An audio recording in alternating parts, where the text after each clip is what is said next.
Habari ndugu wapenzi watazamaji wa vipindi vya Ufugaji Bora TV. Karibuni sana katika channel yetu ya Ufugaji Bora. Sisi ni mafundi wa utengenezaji wa local cage, tunatengeneza mabanda ya kuku na pia tunauza bidhaa aina ya mankini wire, tunauza nippons na vifaa vingine kwa ajili ya utengenezaji wa local cage.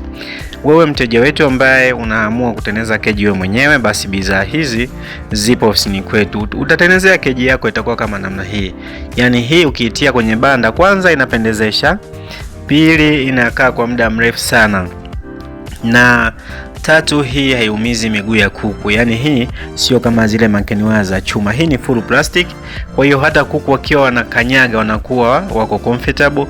Huwezi ukaona kuku wako wanavimba miguu kwa sababu ya kukanyaga, kwamba hizi mankini wire zikasababisha kwamba wao wakavimba miguu kwa kukatwa. Hapana, ukitumia mankini hii nafikiri utapata faida nyingi sana. Karibu katika ofisi zetu.